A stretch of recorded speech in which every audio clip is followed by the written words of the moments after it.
All right. And we are live with another episode of the Mandalorian Aftershow, episode 6 of season 3. This is the show brought to you by the Keeg, where we literally just watched the Mandalorian. All right. Season 3. And we are live with another episode of the Mandalorian Aftershow. Episode 6. Anyway, yeah, sorry, I had to think. We just watched season 3, episode 6 at midnight. It dropped. We're here at 1 a.m. Pacific time on Wednesday to talk about the episode that literally just happened. I'm your host, Dimithri Perera, and co-host, Sara Zitney, aka Miss Marauder. Sarah, how's it going? Hello. Delightful. I'm very happy in my life and in that episode. That's great. Delightful. Wait, love it. Does that normally happen? Your life in the episode matches up in that way? Yeah, I guess, yeah. Sure. Okay. When the episode is good, your life is good. That's how it feels. Yeah. Is that true? Yeah. No, that's not true. Okay. But it's true. It's true today. Yeah. I got many things that I wanted. I'm very happy. And some things I didn't know I wanted. It's just... Yeah. Including that awesome shirt. Thank you. That is very cool. I have to wear it here because I can't wear it during my live sessions with my students because they will quiz me and I don't know that much about One Piece. My daughter maybe Is this a One Piece thing? It's a One Piece. Yeah, it's the devil fruit from One Piece. Oh. That they all give you different powers. And I'm afraid that my students are going to be like, do you really watch One Piece? And then I have to admit that, like, You're a big fan. I've seen like 40 episodes, which is like 1% of One Piece. Yeah, I thought they were just fruit. There's like 1,000 episodes. And I was like, why would your students be quizzing you on fruit? It's like, yeah? Well, what's that? No, yeah, if you zoom in, no, it's a kiwi. They're the devil fruit from One Piece. Yeah, see, I don't know. I would have just gotten that shirt and worn it around town. And people would have been like, One Piece. And I'm like, yeah, peace out, man. You're like, no, it's a shirt and pants. Is it a shirt and pants? No, I'm One Piece. Like I get it. Yeah. Yeah, it's 2 pieces. I paid for a 3-piece fruit shirt. Exactly. Yeah. For those of you who are watching us live, you're watching our live stream on twitch.tv/The Keeg Show or youtube.com/The Keeg Show. And if in case you are watching us live, you can see who our guest is. If you're listening to the podcast, wherever you get your podcast from, you cannot see who our guest is. Let me introduce her. It is Blu Lambert herself. Crybaby Blu. Blu, what's up? How's it going? Dude, it's like 1 a.m. I'm on 3 different coffees right now. I have my Star Trek shirt on for a Star Wars podcast. We are living it up, my dudes. I have so many thoughts and opinions about this episode. I am a troll, and I'm here to cause chaos. So let's do this, gang. Let's do this. It's 1 a.m., so let's do this. It's funny because for the first J.J. Abrams Star Trek movie, I was looking forward to it, and I did like the movie, but when I went to see the movie, I wore a Darth Maul shirt. And this is the exact opposite of that, Blu. You're wearing a Star Trek shirt to this episode. It's like full circle. It's like full circle. Yeah. I don't know that much about Star Trek, but what I will say is that I feel like everyone has those pieces of media that are just random that they go back to all the time. And mine specifically is the blooper reel from the first J.J. Abrams Star Trek movie. It's one of my favorite things to watch. That and like Tom Holland doing Umbrella and Joseph Gordon-Levitt's like lip sync battle. Like those 3 things are like my comfort YouTube videos.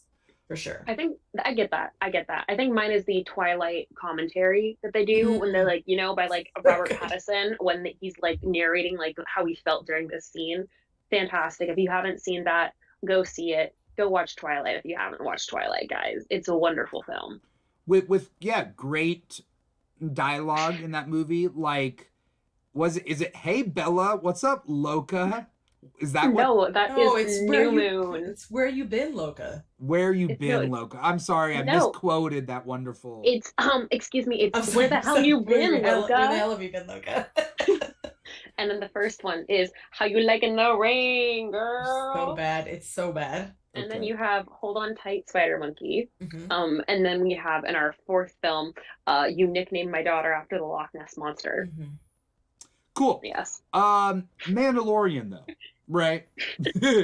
What I was saying to Blu before this episode is that, ironically enough, this was the most Star Trek-y of the Mandalorians ever been. Yeah. And I mean, It, Sarah might not be able to grasp that because you said you don't I understand. like Star Trek, I don't. No. It's not that I'm just not very familiar with it, but I understand the concepts of Star Trek, so I can agree. Yeah, Blue.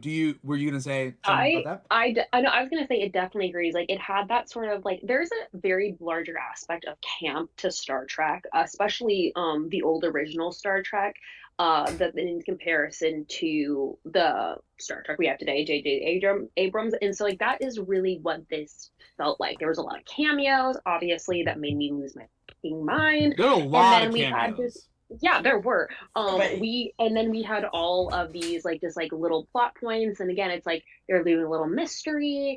You're going to all these different places, like you're exploring a whole planet. It felt like again, it felt like a Star Trek episode. It did, but in a good way, not like blatant copying, but did have that like feel to it. And it was, it was kind of refreshing, honestly. It was nice. I'm like, this is something a little bit more lighthearted.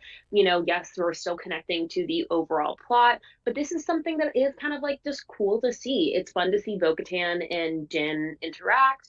And then Lizzo and Jack Black showed up, and I literally sat there, and I'm sorry, when the doors opened, I was like, is that Lizzo? Yeah, I had the exact same reaction, but for Jack Black. Well, and then I saw Lizzo from a mile away. From Jack Black, I had to like hear his voice and then kind of look and be like, "Oh shit." That's why it's like I clocked Lizzo, and then I was like, "Wait, that's Jack Black," and then I was like, "Wait, that's Lizzo and Jack Black," and then there's Christopher Lloyd. Yeah, and I was like, Christopher Lloyd. I clocked Jack Black's voice. So then I was looking for him, and then I totally missed Lizzo, and then I saw her, and I was delighted. And I know this is out of order, but when Baby Grogu jumped into her arms, it's the best thing that's ever happened on my television. And then she knighted him. She knighted him. I'm sorry, Sir Grogu. The way that I know that was the best day of Lizzo's life. Because she loves Grogu so much. She dressed up as Grogu for Halloween last year. I didn't know that.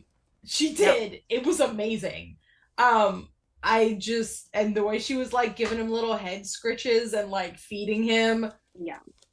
Incredible. It was fantastic. It was absolutely wonderful.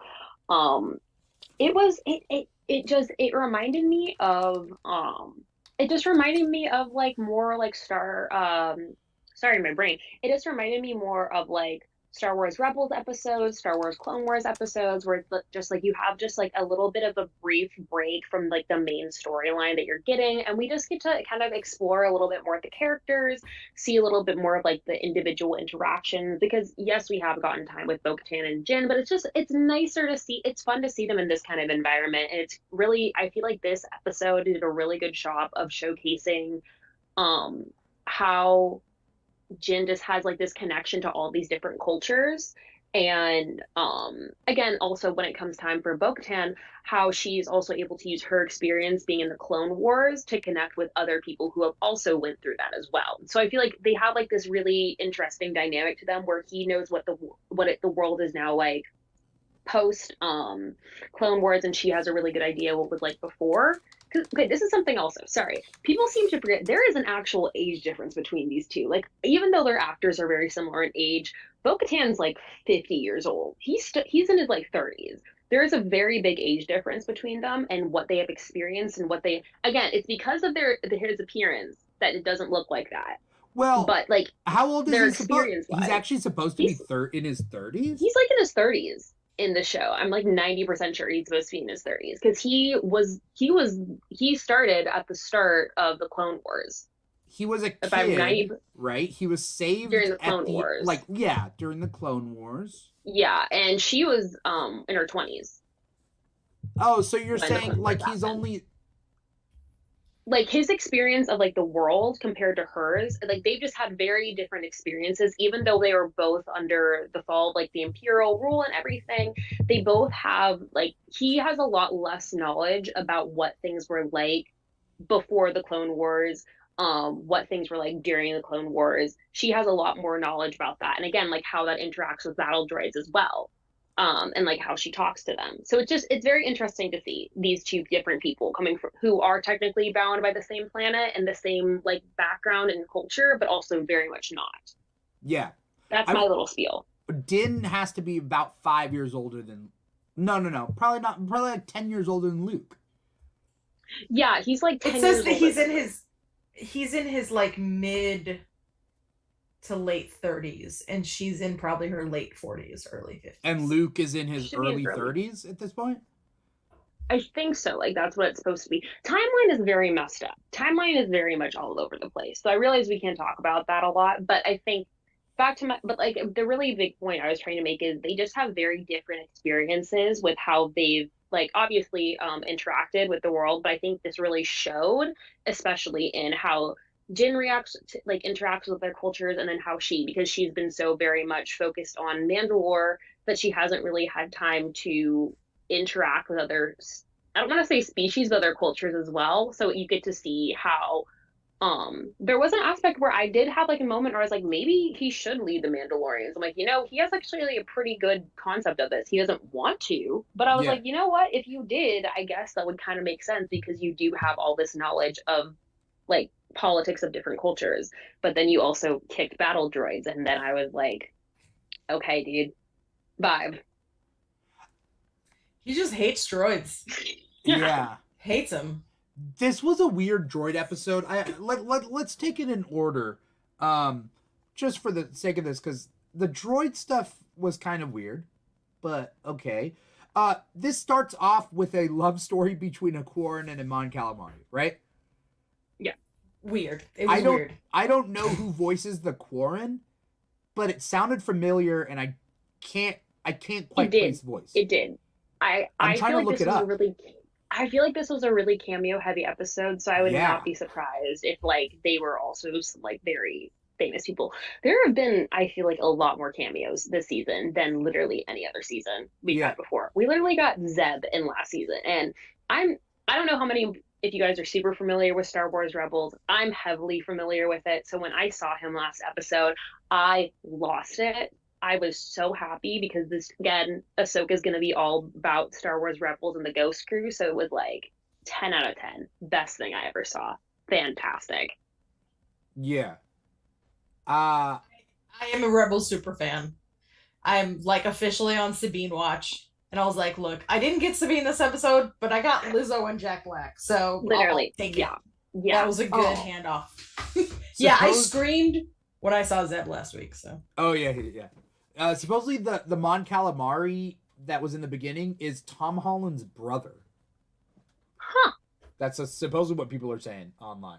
So like, is just everybody in this episode just a bunch of cameos? I guess so. Like, which again, I'm not somebody? mad about, because I feel like this was a cameo worthy episode. I feel like if you had brought this in at any other time, I would be really annoyed. But I think this was it was a good cameo episode because it wasn't super plot heavy or anything like that. It was a fun episode. And sometimes you need that. Sometimes you just need fun episodes. And I feel like this episode may get a lot of backlash because of that, because it's not like super intrusive to the story. But it's like sometimes you just need something that's a little bit silly and a little bit fun.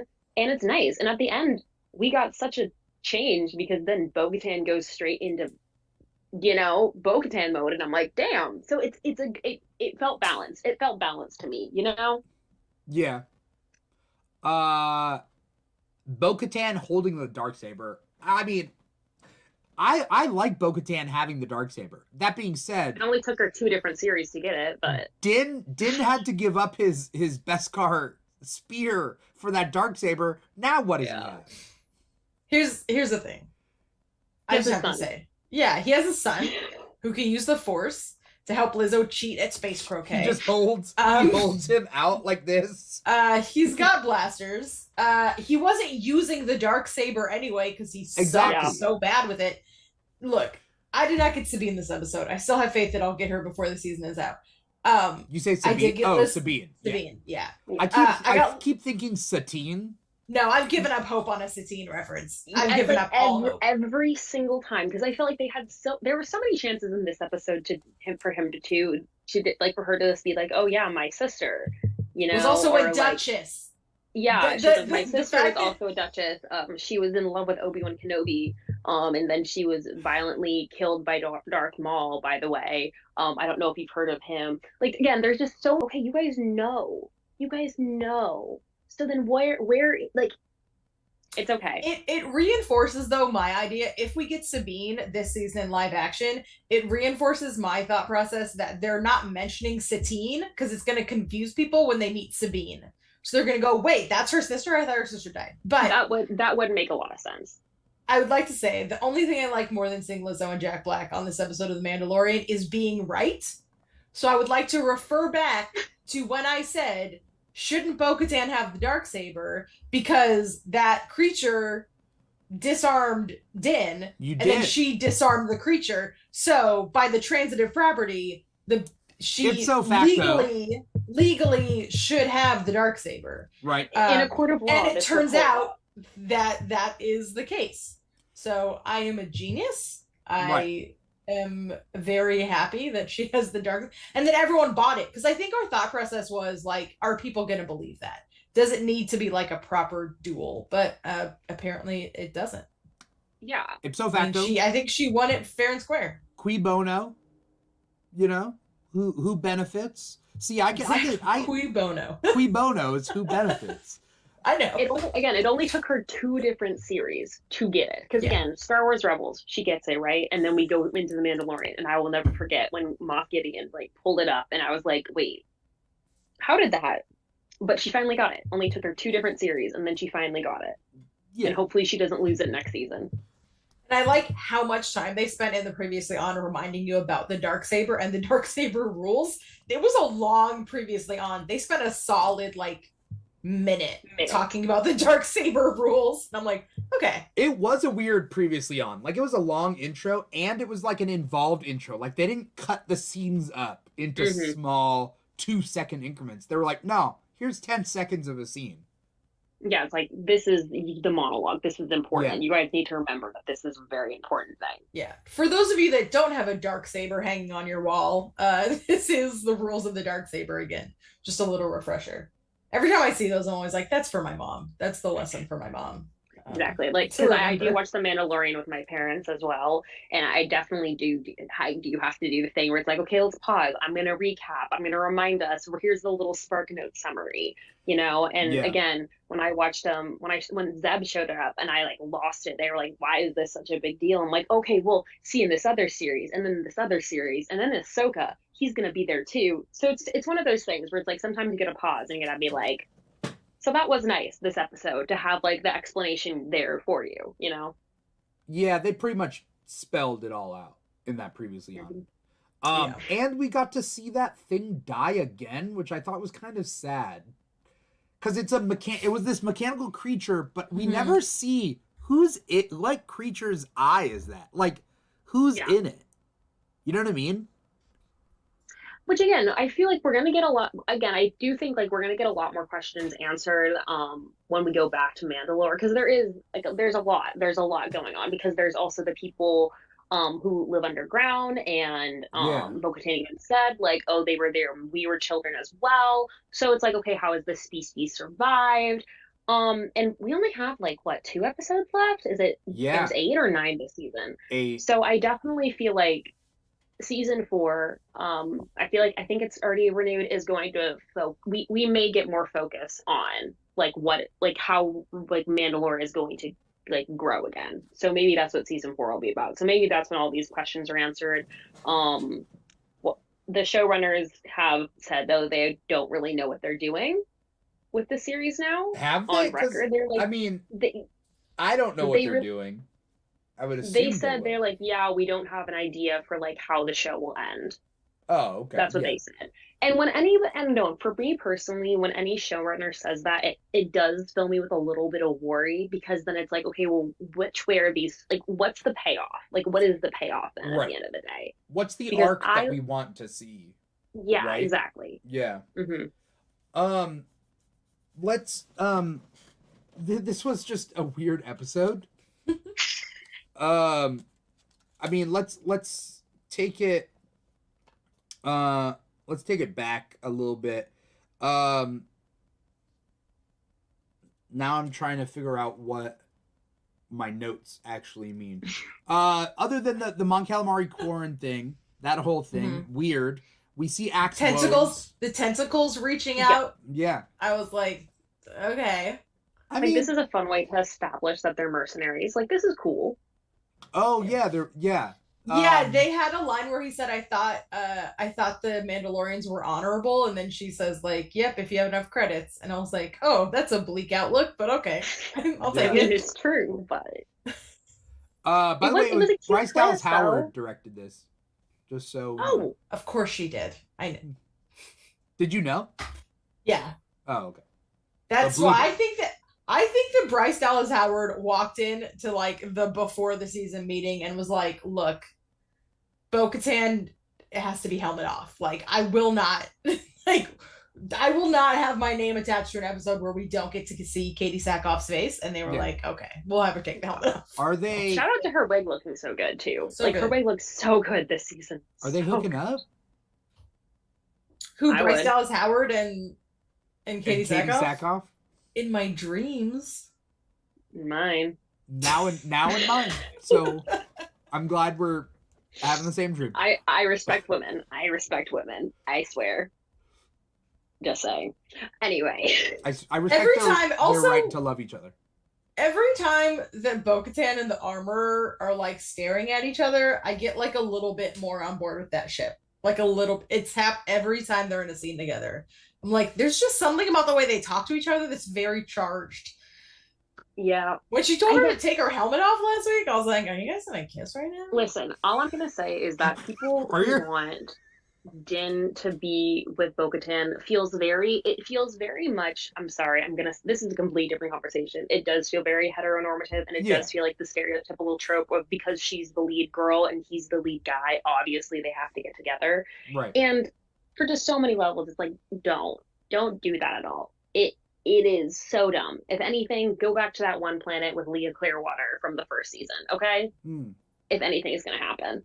I got the bickering between them in this episode. I got very strong sibling energy. Yeah. And I don't know if people see it, good for them. I'm not here to yuck anybody's yum. But I don't get it. I'm here to yuck the yum. That's what I'm here for. Yeah, I think maybe there was a time when you were like, oh, the two of them are working together. But I think this episode, it was a much more, I liked their dynamic a lot. It but felt it very buddy cop. More, yeah, it was very buddy cop, very, good cop, bad cop. Yeah, good cop, kick a droid cop. I was like a droid cop. I'm sorry, I laughed so hard when he started doing that. I was like, you know what? Yes, this is detective skills. These are detective skills. Absolutely. It's not nice. People online are saying like essentially Din was a racist cop in this episode. That's what he was. He always has been against droids, right? Against droids. Yeah. So aggressively, always. Yeah. And I'm gonna be honest. Other than the whole like Clone Wars where the battle droids are like they're bad, I get it. I do feel bad because the battle droids are kind of like the normal battle droids. Cute. They're kind of cute, right? So cute. Oh, they are, but I think that's always been the charm, though. They're so much fun. They're just again. But I don't want them to die. Yeah, exactly. Like they just get so much like the fun little lines. They're so cute. Roger, like in Roger. the prequels. Roger. It's like that type of thing, and it's like, oh no, like that type of stuff. I love it. I love it. And yeah it's like I don't know. I do think it like honed in though, because so many people, it's like we feel like R2-D2 and C-3PO are like completely different entities, but it's also like it is like all droids do have feelings. You know, it's like respect them. And again, that's just like part of the larger conversation. I know, like so many levels, but I do think Jen, you need to get over it. You need to get over it at this point. We get it, and I feel like again in the bar. He like again had it smacked in his face when they were literally like, no, we actually like serving you guys because you created us, so why not? And cute little what do they call them?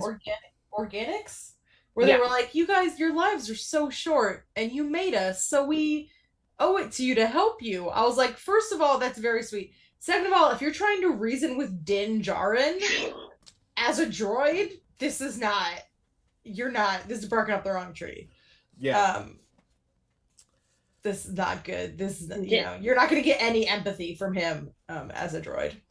I mean, this guy literally tried to, he was like, there's one good droid I know. He's all the way on a different planet. Yeah. There's like no chance of him getting reprogrammed. I'm going to make it happen. Which is the wildest thing. Like, you watched a reprogrammed droid sacrifice its life for you. And now in a bar full of reprogrammed droids, you're like, let me kick them until they fall over. Like, haven't you... It's okay. It's so okay. He has to unlearn. It's a long unlearning process, right? It's a long unlearning process. He's got to go to a sensitivity course about droids. I was about to say, he needs to go to a sensitivity support group. Yeah, and inclusion therapy. Yeah. Let's talk about Plazir 15. It's an outer rim planet. It considers itself the only real democracy in the galaxy, right? And it was run by royalty, which is the Duchess and her family.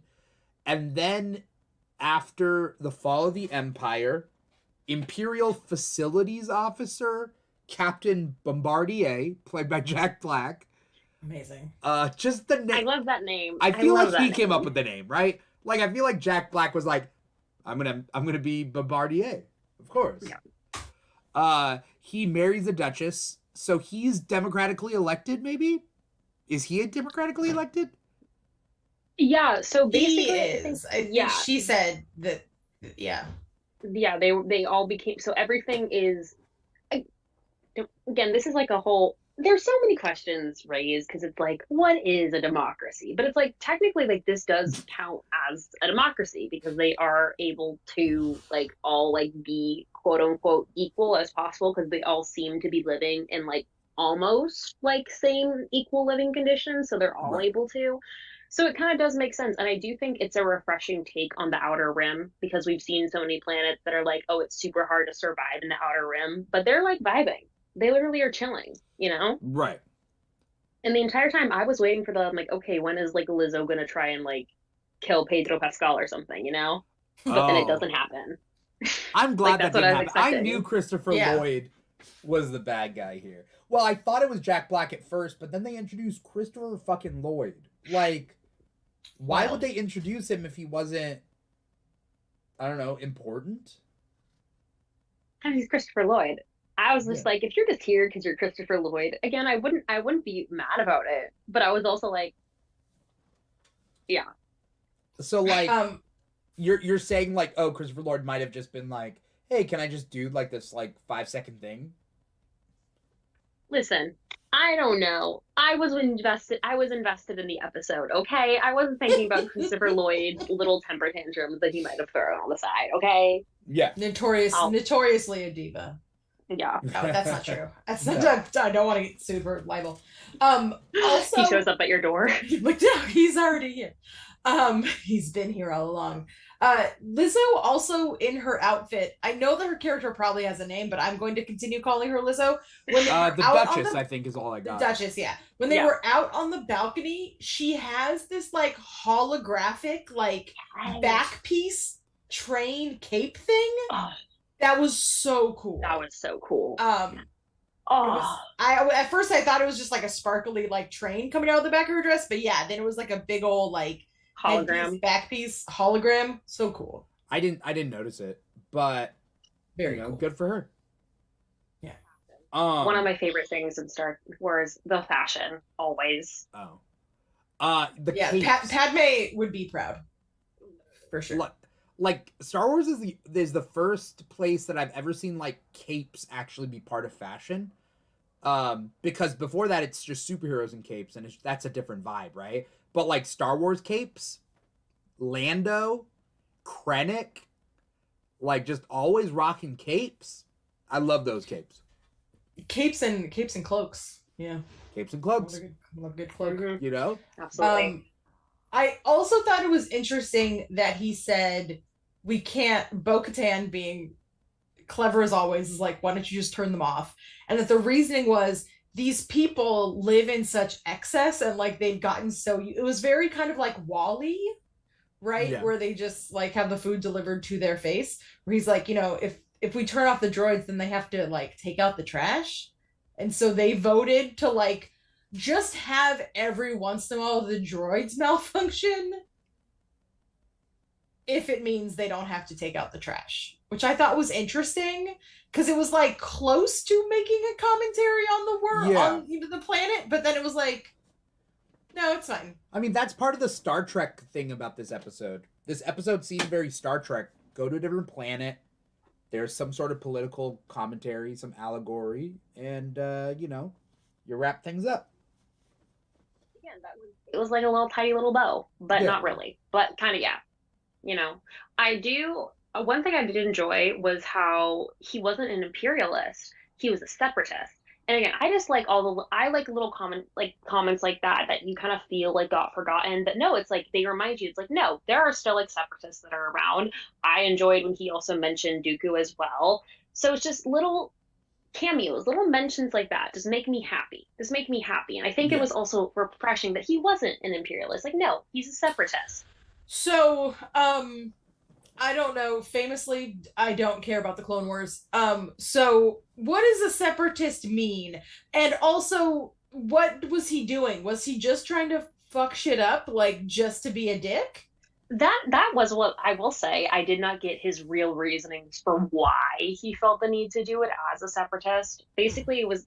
I honestly don't even remember what a separatist fully is either. They just wanted to be separate. They just wanted to be separate from the Empire and be it's pre-Empire. That's the thing. Yeah, pre-Empire. So, yeah. So we know that like the Republic is on at the same time, right? There's a Republic, and then the Empire. The Republic turns into the Empire, but the Separatists tried to, like, not be overseen by the Republic, even before the Empire. So they were on their own. They were on their own thing. Yeah. Now they did ally themselves, as far as I remember. Somebody else, feel free to correct me. Now they allied themselves with the Trade Federation. So the Separatists, like Trade Federation, is also in kind of an alliance with the Separatists. And then there's a robot or like a cybernetic also faction. Politics of that's also part Star Wars are it's very easy to just be like Rebels, Empire, or New Order or whatever. But but I will say little things like that was like, oh yeah, it's like a little reference to Clone Wars. I'm like, okay, cool, Count Dooku. I know who that is. Yeah.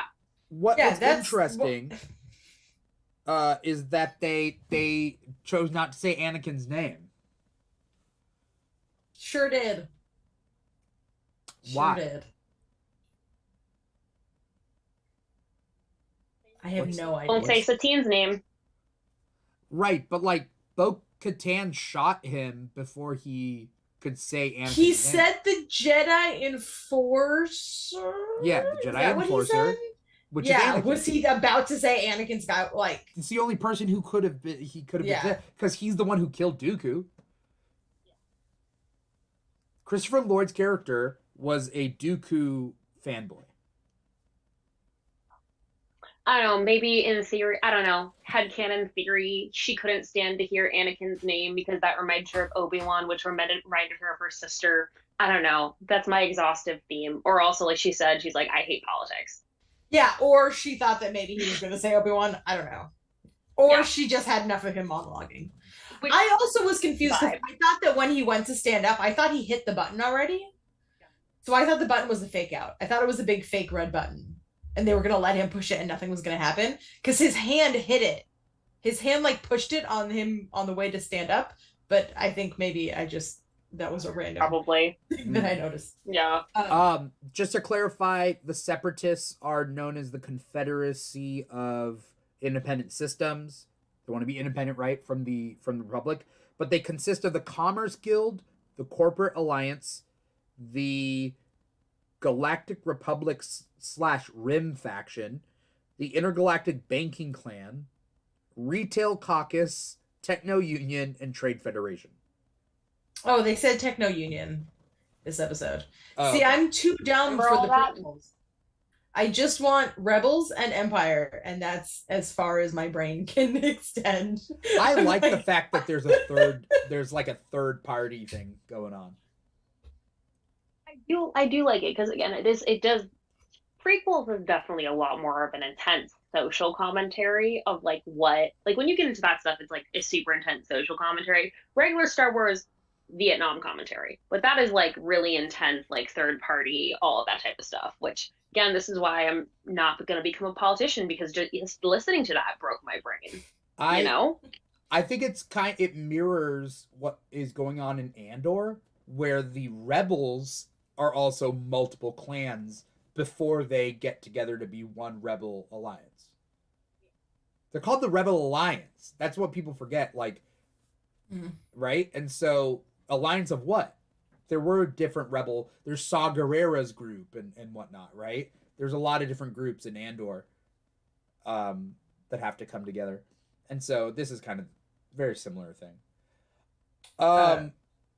I think this episode was just for fun, right? Like this was just kind of a yeah. I think this was like in its own way, kind of getting back to the old Mandalorian format, where we go on like an adventure of the week that leads us a little bit forward in the plot, right? The majority of this episode was a fun buddy cop adventure with Din and Bo-Katan, and then by the end we have a massive movement in the plot, right? They're all now, I'm assuming, willing to follow her because she has the Darksaber, right? So we did a little quest to get us to the plot.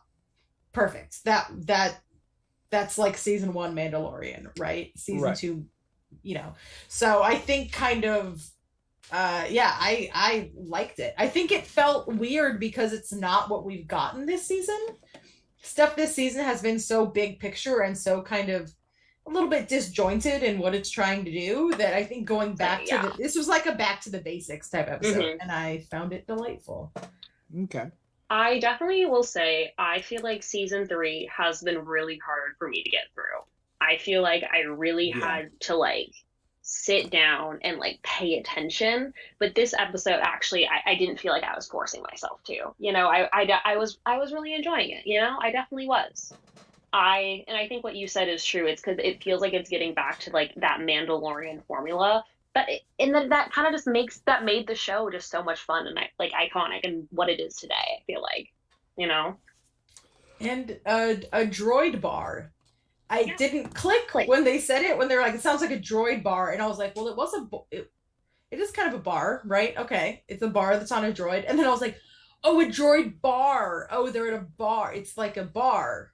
And I was like, it took longer than I would care to admit to be like, oh, a bar. Maybe it's because I don't drink alcohol. So that I was like, oh, right, bars.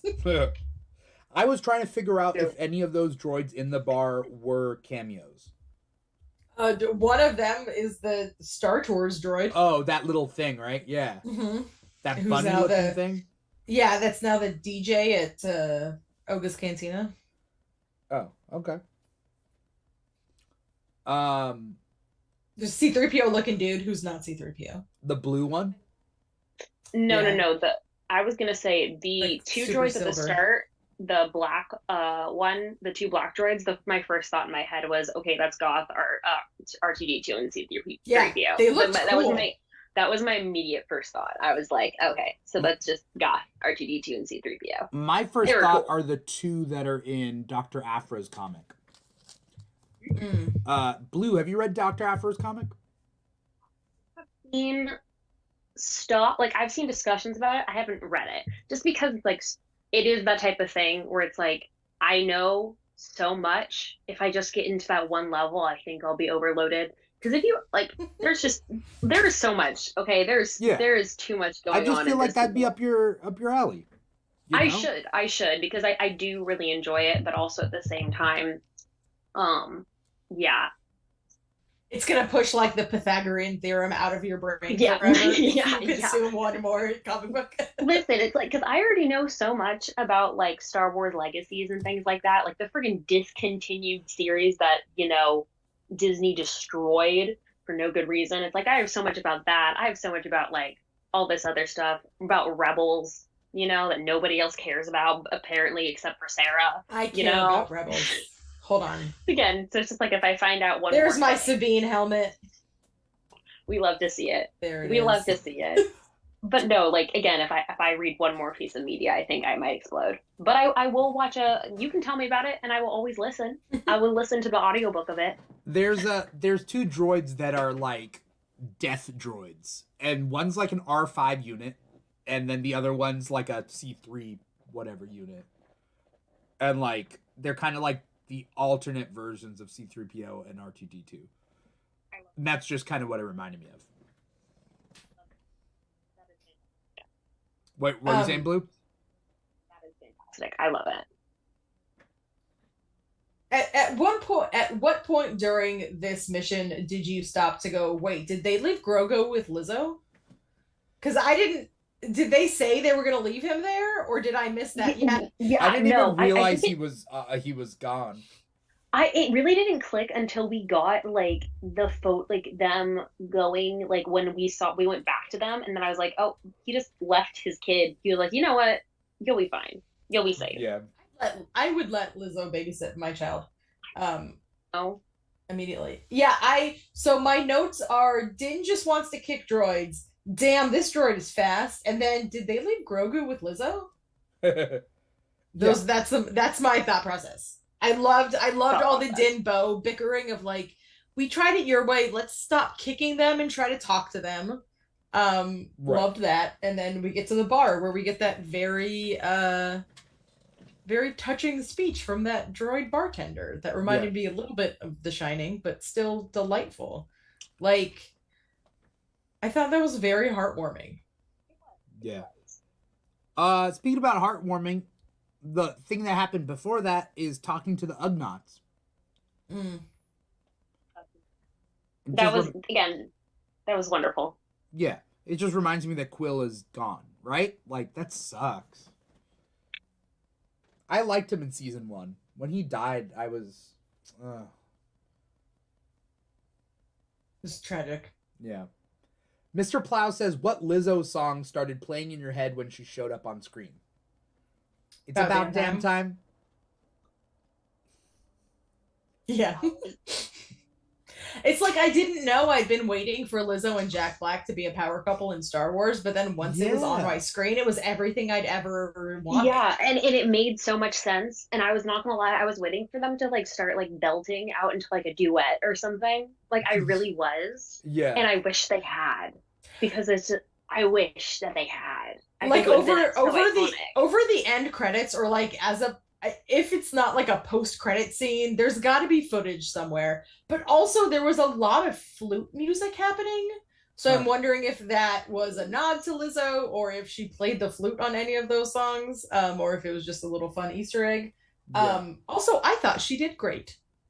I thought she did a great job. She did fantastic. She didn't do perfect. Like, she wasn't perfect. But it was good. Yeah. But it was good. For like, obviously she's not an actress, but it's like for her, like that character, it was good. It was fun. It was perfect. You know? And her being a scene partner with Jack Black, I feel like that helped a lot, right? Because he's always a little out there. So it, and it's one of those things where it's like nobody talks the way they talk in Star Wars. So Jack Black having to say those lines, right? Like his running joke was like, I did it. It was me. It's part of the program, right? Program. Yes. The program. He also had the best line I've ever heard, which I rewound to make sure I heard it right, which is, I hope you like secretions. Oh, yeah. That's how he offered Din a drink. He said, I hope you like secretions. I saw that in the subtitles, and then I was like, I'm not going back for this. I feel like Jack Black just said that to say, like, that just feels like something he said. I feel like that was not in the original script, and he just decided to say it. I really do think so. Yeah.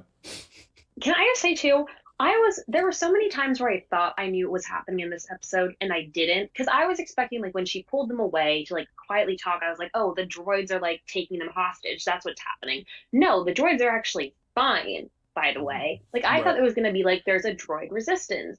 You know, it's like little things like that. I thought that like Lizzo and Jack Black were actually gonna be in love, but then they're like, no, we actually are in love. This is actually a very functioning society. It was like refreshing. I liked it. It was cute. Again, it kept me on my toes. Maybe some people are gonna be like, oh, well, it would have been better if it was like more deep. But again, it was just fun. It was a fun episode, and I liked it that way. Yeah, I can already hear the like Disney's ruining Star Wars. Why is Lizzo here? I can already hear it. Yeah. Losing brain Lizzo is gonna conversation. get, and just because we know the internet, Lizzo is gonna get way more hate than Jack Black. People are gonna question why Lizzo's there. People are not gonna question why Jack Black's there. And Christopher Lloyd, don't forget him too. Oh yeah. And they're gonna be like, well, he's Christopher Lloyd, so it's fine that he's there. I'm like, really? Are you sure? Are you sure it's not just because you hate? What? Yeah. And I thought she was delightful. Like again, it was Star Wars. It was Star Wars. It was great. It was like camp. It was fun. It was great. She fit into that like little world they built like really well. You know, It was super campy. Yeah. Speaking about super camp, the Mandalorians had set up camp right outside That was good. the establishment. You know, Yeah. the domes, right? They were, what were they called? Super domes? What were they called? They were called, yeah, it was like their Superdome or something like that. yeah, they something dome, right? Biodome, basically. Yeah, it reminded me of when I made a biodome for like biology class, and then you like let them like the ants live in there. You know. I never did that, but It always reminds me of the Simpsons movie because my daughter loves that movie where they put the dome over them. Mm. I don't know why she loves that movie so much. Yeah. It's not that good. All right. So I'm trying to think if there's really anything more, because this episode just wasn't that deep. Bo fights Axe. Axe, right? Yeah, Axe. And I love that she's like, let's have a duel, and it's like, oh, right now. Oh, we're starting immediately. Like, she just jumps at him. Yeah. She was hardcore for that. No, she's like, you know what? If you're gonna question me, let's go. Let's just do this right now. Yeah. And it really does reinforce like she is a true Mandalorian. She really is. And then Axe gets, I want to say, a little bit racist when he's like, he has the Darksaber and he's not even from here. Yeah. Like doesn't even have any Mandalorian blood. And I was like, okay, buddy, that's gross. Like again, it does mirror though that's like there is such like there's always been such an extreme division between the Mandalorians, and the only way now for them to actually come back together is for like all these different tribes to work together. It really is the truth. And again, one thing I really hope to see is, again, there's a great opportunity for Sabine to come back, is to introduce again more just clans of Mandalorians, because Jin said it himself, they're all over the place. It's not just, you know, his little cult, and it's also not just Bo-Katan's little group. They're everywhere because that's always how they've been. We just have to find them, you know? I mean, that's the goal, right? We're gonna I feel like we're just gonna see the lost tribes of Mandalore. And it's gonna be Avatar. Yeah. There's gonna be the water tribe. There's gonna be the mountain tribe. That's a lot of Mandalorians. There was a lot of Mandalorians in that group. Mm-hmm. And they have ships. So we can finally get the covert some ships. Because they don't have any ships. They do not. They just have those jetpacks that get like 3 how do they miles move to the gallon, planet? apparently. I don't know, but that's what they said last week. They said they don't have any ships. Are they? Yeah. I think they use public transportation. The bus from that one episode? Yeah, remember when he checked the Darksaber in the luggage on the episode of Boba Fett? Yeah. Yeah, I'm assuming they all took a little transport. Yeah. What do we think is gonna happen? We got 2 more episodes in the season. What's gonna happen next episode or the following episode? Where is this season going? The ending is gonna. I'm sure like the finale is gonna reveal, you know, that Moff Gideon, you know, he's alive. That's what obviously it's leading up to. I feel like, but bringing him in the last 2 episodes feels like something. It just feels like it feels cheap, especially with Giancarlo Espinosa. That feels just very cheap. So I feel like we'll actually see him for maybe a minute at the end of the last episode. That's what I'm thinking. if they do that, it'll also mirror what happened in season 1, because that's kind of how it was in season 1. We really only saw him in the last episode of season 1, right? We kind of heard about him, but then we finally got him. I feel like we're gonna have one more like outing to find more Mandalorians, because now the idea is, if these guys are on board, are they gonna take them back to Navarro right away, or just give them the coordinates and go off to find another group of Mandalorians? Because that's the whole thing, right? Is she knows where these guys were, but what do they have any leads on any more Mandalorians? No, you know who might know? Sabine. She sure might. I have a thought, and that is, I think Axe Woves and his people are responsible for breaking Moff Gideon out. I think they were hired, but hired by who? Someone more powerful than Moff Gideon. I think we're going to get introduced to a villain that's not Moff Gideon, that broke Moff Gideon out with the help of the Mandalorians. I was thinking, I'm like, are the Mandalorians being set up? But honestly, like, I did not think about that, because they did say, like, for the right price, we will do something. So actually, you know, that... Right? You have points. So I've been consuming a lot of people talking about the Mandalorian over the past week. And the theory that I have landed on is my favorite theory, is that there is an Imperial remnant on Mandalore mining for Beskar, which is why the Beskar was shitty and like got stuck in the ship. Like, how would a piece of Beskar get stuck in a ship if you're using Beskar armor? Like, how would that happen?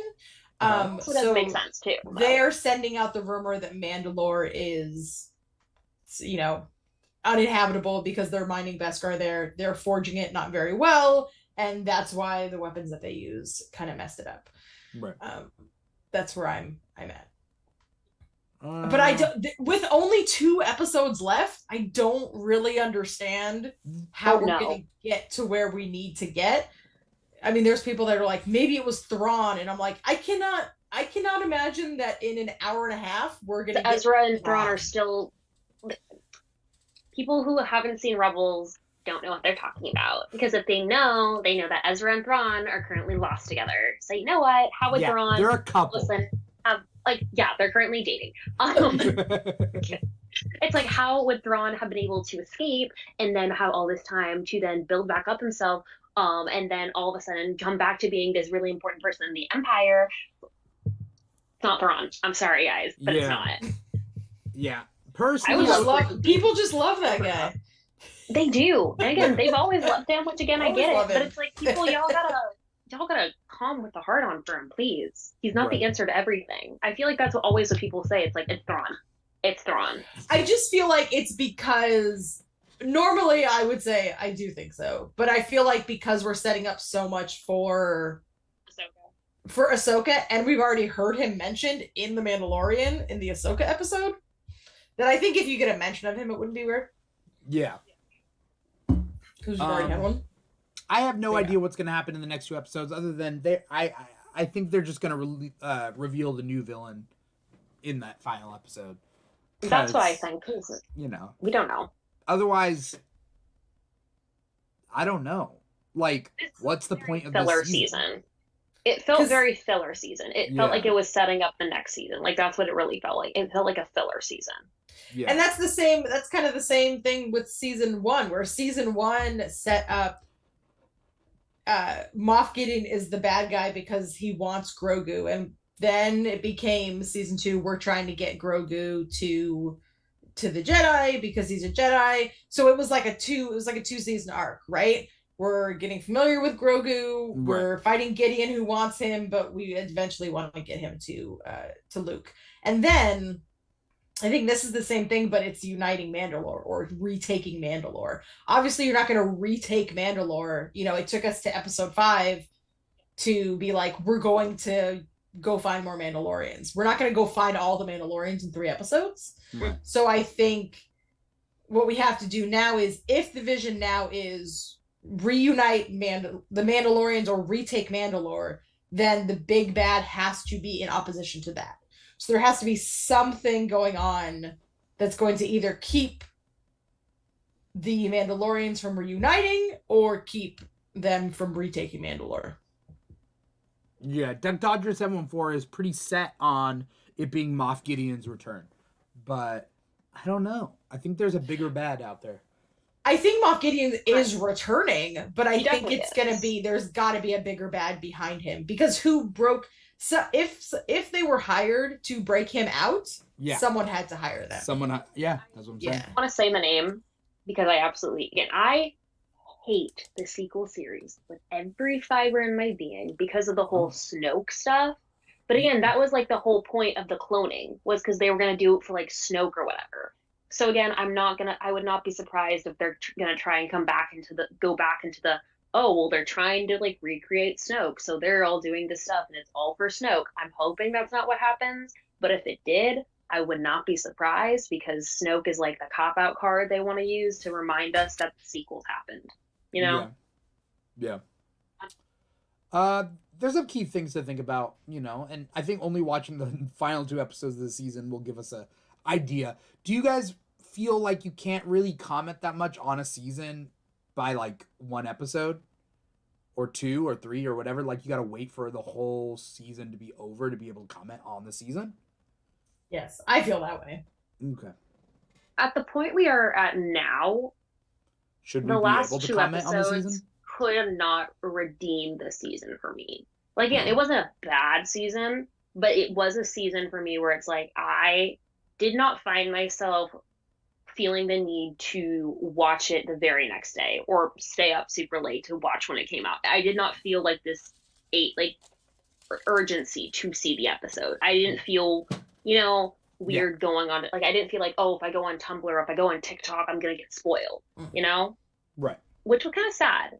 I still enjoyed it, but I did not feel that agency to watch it. And again, I'm just very much, I believe in a 5-season rule where a show should only have like 5 seasons max. Uh-huh. So I fear The Mandalorian is going to have what I call the supernatural effect, where that we get like 10 seasons and then we're all sick of it, I mean, yeah, we get sick of it, but right now, that many seasons of The Mandalorian sounds fun. I don't know. Right now. Until we regret it later, Until we're on season 12. Yeah. But that's just something to think about. I want to thank everybody out there for watching. Duck Dodger 714, Mr. Plow, everybody else. Thank you guys so much for watching. If you're watching us live, you're watching us on twitch.tv/The Keeg Show or youtube.com/The Keeg Show. Or if you're listening to the podcast, wherever you get your podcast from, Apple Podcasts, Google Play, SoundCloud, Spotify, iHeartRadio, and now Stitcher.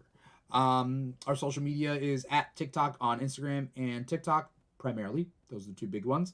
We're also on Facebook and Twitter. Yeah, of course, but TikTok and Instagram are big ones. Before we get going, Sarah, where can we find you? What do you got coming up? Anything you want to plug? Hello, you can find me on Instagram and TikTok at Ms_Marauder. We just wrapped up WonderCon, so we still got lots of WonderCon pictures coming out over on Instagram, and then documenting the next big build for Eevee, which is going to be Hawks from My Hero Academia, Tiny Hawks. Cool. And then, we're going to Anime Las Vegas at the end of this month. We're going to go meet Troy Baker in our Last of Us cosplays. I'm very excited about that. So we have about 1 con a month coming up until summer. So we're hoping to have, so if you want to see the process of making a Hawks cosplay for a 6-year-old, go on over to the Instagram. It's getting wild. I cut out 130 feathers out of foam the other day. So we're getting there. That's awesome. That is fantastic. That is true parenthood. Thank you. Blue, where can we find you? What do you got coming up?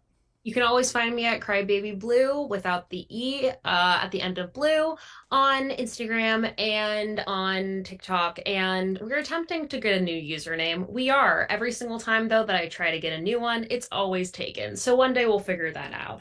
I just got off vacation, but I have several scripts written up. And Across the Spider-Verse is coming out soon. So we're going to be talking a lot about the different Spider-Men as we count down, especially Mayday Parker, because we got a lot to talk about with her being in the new movie. That trailer added like 5 years to my life. Oh, absolutely. It renewed my passion. Listen, and the Barbie trailer. It really and the Barbie trailer. And the Barbie so trailer. Good. And the Barbie trailer. The Barbie trailer, like those 2 of those together, I have a will to live.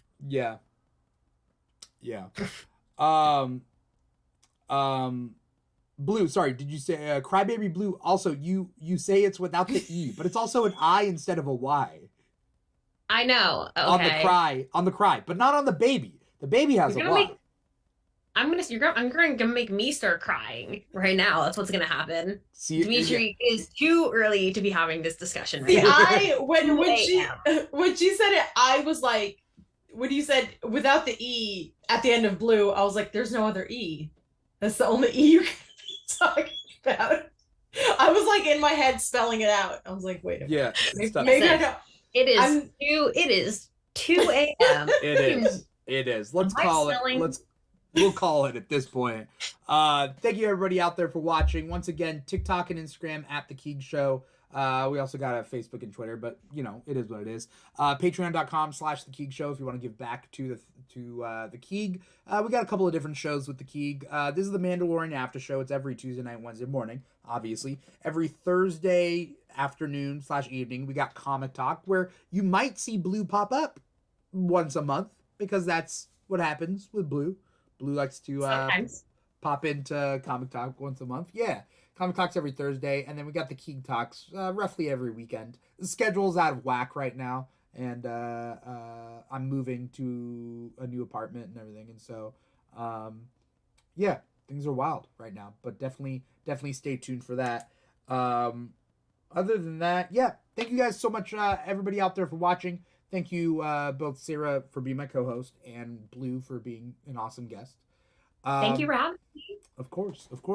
Once again, I'm your host, Dimithri Perera, and this has been the Mandalorian Aftershow for Season 3, Episode 6. Take care, everybody. Bye-bye. Bye.